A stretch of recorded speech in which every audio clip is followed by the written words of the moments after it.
کوئی ظلم اور جبر کے بنا پر کسی کو مجبور نہیں کیا۔ لوگوں نے ہندو مذہب اختیار کیا تو جو وقت کا رواج تھا اس کے ساتھ لوگ چلتے رہے، اور مسلمان بنے لوگ، مسلمانوں کے بڑی تعداد میں ماس جو کنورجن ہوا اسلام کی جانب، اس میں کوئی فورس، کوئی تلوار، کوئی زور، کوئی تشدد شامل نہیں تھا، بلکہ اسلامی تعلیمات نے لوگوں کے دل و اذہان ان کو جو ہے مطمئن کیا، اور اس کے بعد جب ان کو اطمینان ہوا تو انہیں اسلام قبول کیا۔ اس زمانے میں نہ کسی کا مکان جلایا گیا، نہ کسی کی گردن کاٹی گئی، نہ کسی کو لنچ کیا گیا، اور لوگ ٹھیک ہے ان کو وہ جس چیز کو اچھا سمجھتے تھے اس کو انہوں نے قبول کیا۔ تو یہ زمانہ رواداری کا زمانہ تھا۔ بودھ مذہب کو دیکھیے، بدھسٹ بھی کشمیر میں ایک خاصی تعداد میں شامل تھی، اور اس زمانے میں چونکہ اگر میں یہ کہوں کہ بدھ مذہب تو کشمیر ہی سے پنپا، در حقیقت یہ ہے کہ کشمیر ایک ایسی سرزمین ہے، لوگوں کے لیے ایک ایسی فضا مہیا کرتی ہے جہاں سنیاسی، یوگی، درویش، زاہد، صوفی یہ سب جمع ہوتے ہیں اور گیان و دیان میں، عبادت میں، زہد میں لگتے ہیں۔ اور چونکہ وہاں پر فضا ایسی ہے، نہ زیادہ گرمی ہوتی ہے نہ زیادہ سردی، تو چونکہ لوگ پھر جنگلوں میں جا کر مذہبی عبادت بھی کرتے تھے، اور انہی جنگلوں میں پھر یا پہاڑیوں کی چوٹیوں پر پھر وفات پا جاتے تھے۔ آج بھی آپ دیکھیں، شنکر آچاریہ کو دیکھیں، ان پر جو ہندوؤں کا آستان ہے وہ اس بات کی نشاندہی ہے، یہ لوگ بستیوں سے دور جا کر اپنے رب کی، اپنے خالق کی، اپنے بھگوان کی، اپنے معبود کی عبادت کرنے میں مصروف ہوتے تھے۔ اسی کے دوسری طرف آپ دیکھیں کوہ ماران جس کو کہا جاتا ہے، ہاری پربت، یہاں ہمارے بزرگ صوفی مبلغ شیخ حمزہ مخدوم رحمۃ اللہ تعالیٰ آرام فرما ہے، جہاں ہزاروں زائرین ہر ماہ اپنے نظر و نذرانہ پیش کرتے ہیں، لیکن لوگ آتے ہیں۔ اور اسی کوہ ماران کے دوسری جانب جب آپ دیکھیں گے، وہاں شیوا جی کا ایک ٹیمپل ہے، بڑا خوبصورت ٹیمپل ہے، لوگ آتے ہیں، عقیدت مند وہاں اپنی حاضری دیتے ہیں۔ کہنا مقصد یہ ہے کہ کشمیر کا چپا چپا جو ہے مذہبی رواداری کا ایک بہت ہی اعلیٰ ثبوت فراہم کرتا ہے۔ میں آپ کو ایک ہسٹری اور تاریخ کی حقیقت بتا دوں کہ جب 1947 میں ہندوستان تقسیم ہوتے وقت جو وہاں پر ہلچل ہوئی، جو پریشانیاں مطلب ملینوں کی تعداد میں لوگ اپنی زمینیں، اپنے جاگات، اپنے مکانات، اپنی جائیدادیں چھوڑ کر مائیگریٹ ہو رہے تھے، لاکھوں انسانوں کا تہی تیگ ہوا، قتل عام ہوا، اور سب مذہب کی بنا پر مذہب کے نام پر ایسا ہوا۔ اور کشمیر میں اس وقت ایک محتاط اندازے کے مطابق گرچہ تعداد مختلف ہے، کچھ کہتے ہیں 3 لاکھ آدمیوں کو قتل کیا گیا، کچھ کہتے ہیں 4 لاکھ قتل، بہرحال ایک حقیقت ہے، تاریخی ریکارڈ ہے۔ لیکن اس زمانے میں بھی کشمیر میں کسی کا کوئی پر نہیں کٹا، کسی کا ناخن نہیں کٹا۔ یہی وجہ ہے نہرو نے کہا تھا، مجھے اس علاقے سے بڑی خوشبو محسوس ہوتی ہے۔ اس زمانے میں بھی کشمیر کا ماحول بڑا پرسکون رہا۔ جہاں تک یہ کہا جاتا ہے کہ کشمیر میں جو مسلمان تھے انہوں نے مندر توڑے، اس کی کوئی حقیقت نہیں ہے۔ آج بھی اگر آپ دیکھیں گے شاہ ہمدان کی زیارت، جہاں مسلمان عقیدت مند اپنا اظہار عقیدت پیش کرتے ہیں، اور اس کے دوسرے جانب ایک بہت اچھا مندر ہے جہاں ہندو مورتیوں کے سامنے سجدہ ریز ہوتے ہیں۔ یہ بھائی چارہ آج بھی وہاں پر موجود ہے۔ اس کے علاوہ میں ایک بار کپواڑہ گیا تو وہاں جو ترہگام کا علاقہ ہے، بڑی ایک خوبصورت جامع مسجد ہے۔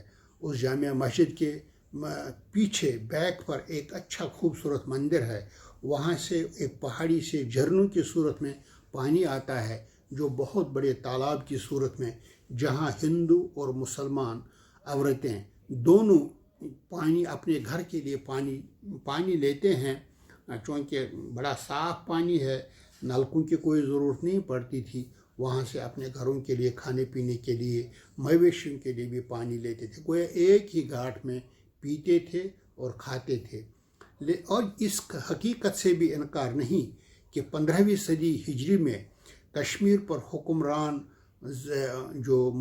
جن کا نام سلطان زین العابدین، ان کو بادشاہ کے نام سے بھی جانا جاتا ہے، انہوں نے جب دیکھا کہ بہت سارے جو چاہے مسلم حملہ آور ہوں، چاہے ہندو ہوں، چاہے سکھ ہوں، چاہے بودھ ہوں، انہوں نے دیکھا کہ یہاں پر تو اقلیتوں کے ساتھ بڑا ظلم ہوتا رہا ہے، اور اس زمانے میں کوئی شک نہیں ہندوؤں کو بھی ستایا گیا، تو کشمیری مسلمانوں اور ہندوؤں کو کی جو بنیادی آزادیاں سلب کر لی گئی تھی انہوں نے بحال کی۔ اتنا ہی نہیں بلکہ انہیں سنسکرت سیکھی اور اپشن کے کچھ حصوں کا فارسی ترجمہ بھی کیا۔ اکبر اعظم اور جہانگیر کے دور میں متھرا کے علاقے میں 37 بڑے مندروں کی دیکھ بھال کے لیے بیت المال سے پیسہ جاری ہونے لگا۔ 16ویں صدی میں جنوبی ہندوستان کی ریاست بیجاپور کے حکمران عادل شاہ نے سرسوتی کا مندر بنوایا۔ اس مندر کو بعد ازاں ٹیپو سلطان کے دور تک شاہی سرپرستی حاصل رہی۔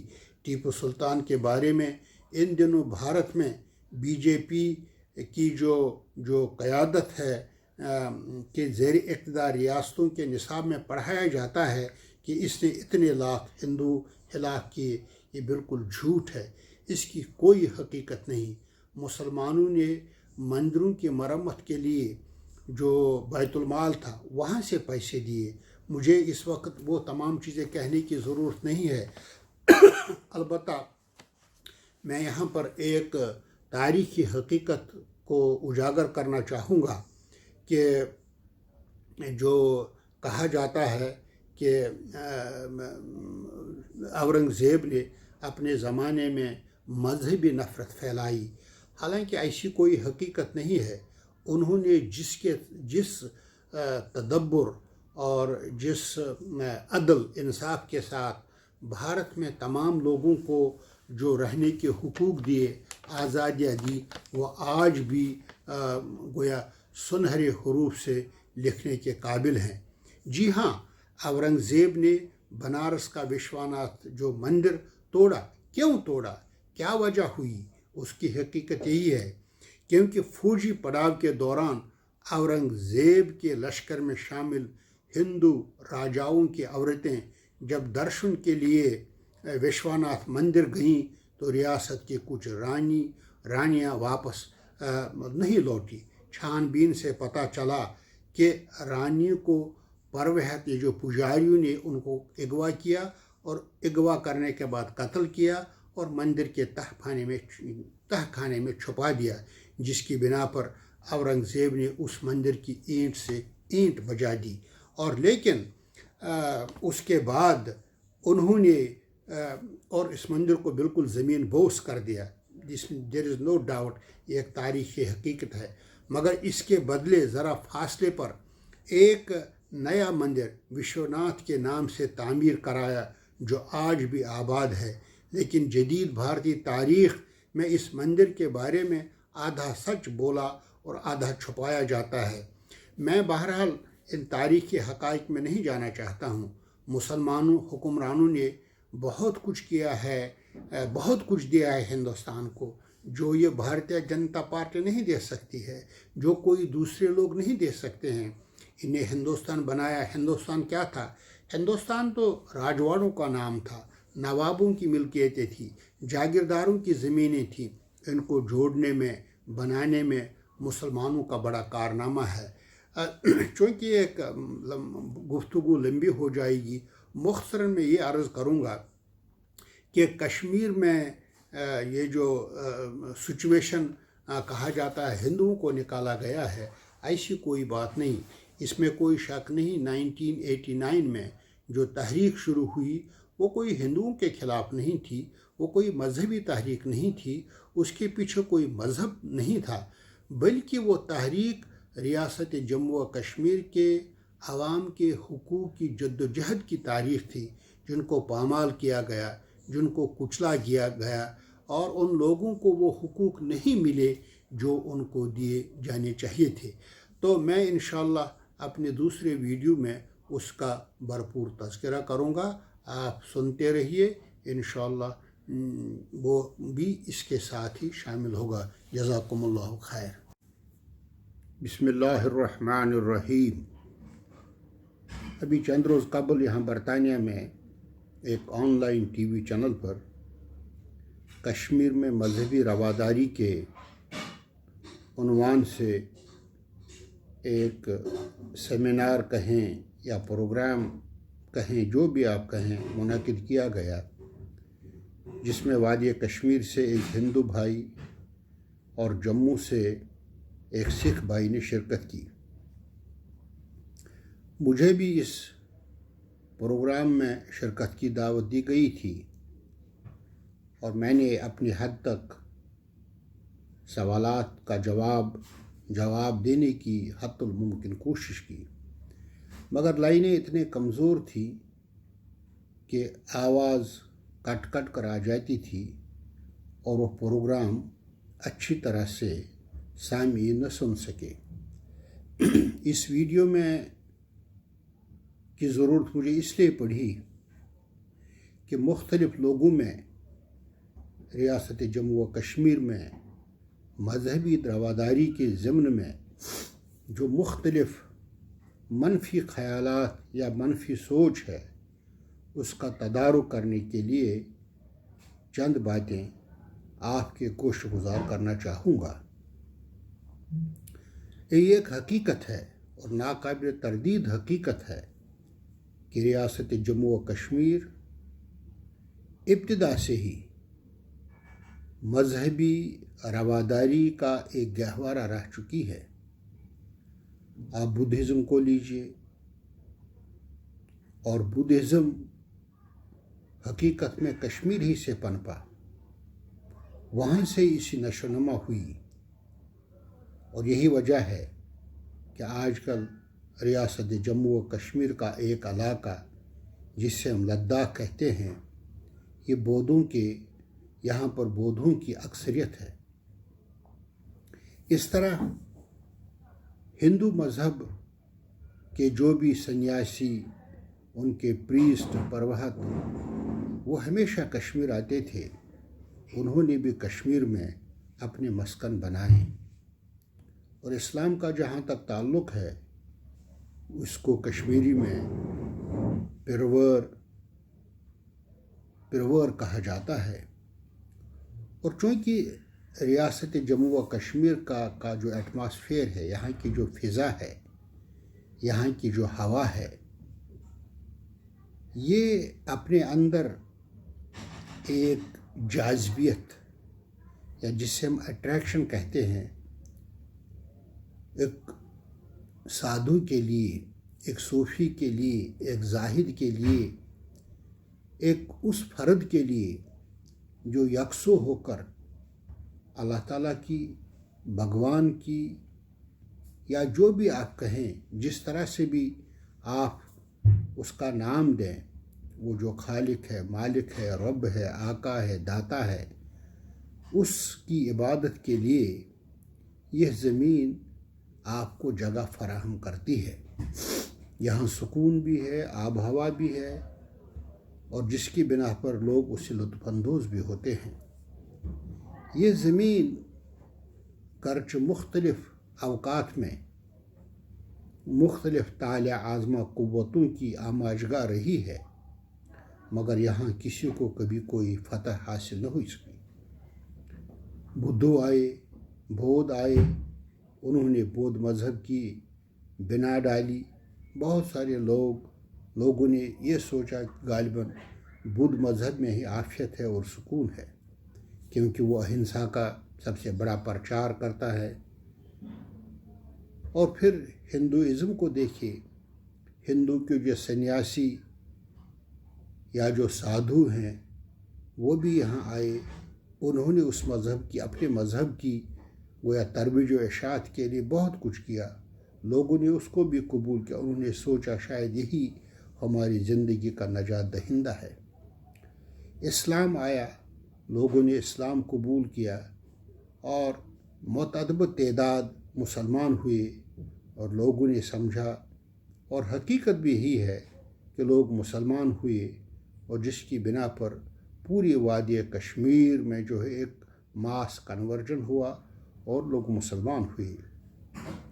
لیکن اس دوران نہ کسی کی گردن کٹی، نہ کسی کی بے خونی کی گئی، نہ کسی کا گھر اجاڑا گیا، نہ کسی کو قتل کیا گیا۔ یہ بھی ایک مذہبی رواداری کا پہلو ہے جس پر ہمیں غور کرنا چاہیے۔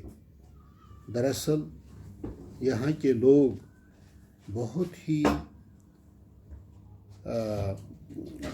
نرم مزاج کے لوگ ہیں۔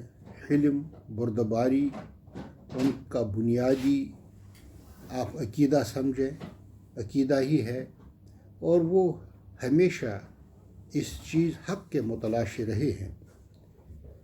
میں بہرحال تاریخ میں جانا نہیں چاہتا ہوں، نہ مجھے اس سے اس وقت کوئی غرض ہے۔ البتہ تاریخ یا ہسٹری جو ہے یہ قوموں کی ان کا ماضی اور ان کی یادداشت ایک بہت بڑا ذخیرہ ہے جس کو ہم سامنے رکھ کر بہت کچھ سیکھ سکتے ہیں۔ اسی لیے اس کو قوموں کا آئینہ کہا جاتا ہے۔ لیکن ریاست جموں و کشمیر ہمیشہ سے طالع عازمہ قوتوں کی، بادشاہوں کی ایک ایسی جگہ رہی ہے جہاں انہوں نے لڑائیاں لڑی ہیں، ایک دوسرے کی گردنیں کاٹی ہیں، لیکن اور ہمیشہ ایک دوسرے کو فتح کرنا چاہا، مگر عوام ہمیشہ یہاں کی بڑی سادہ طبیعت ثابت ہوئی ہے، اور ان کو جو بات حق سمجھ میں آئی اسی بات کو انہیں قبول کر لیا۔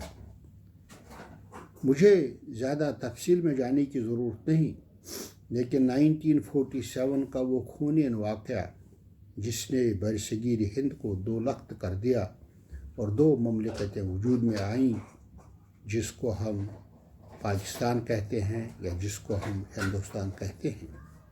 ہندوستان اس معنی میں کوئی ملک نہیں تھا، یہاں راجواڑے تھے، یہاں ریاستیں تھیں، یہاں جاگیردار تھے، یہاں وہ لوگ جن کو ہم مختلف حیثیتوں میں کنگ یا بادشاہ بھی، ان کی اپنی اپنی جاگیریں تھیں۔ اس معنی میں ہندوستان کوئی بہت بڑا اپنا کوئی وجود اس کا نہیں تھا، بلکہ مختلف ریاستوں کا ایک مجموعہ ہو کر ہندوستان بنا۔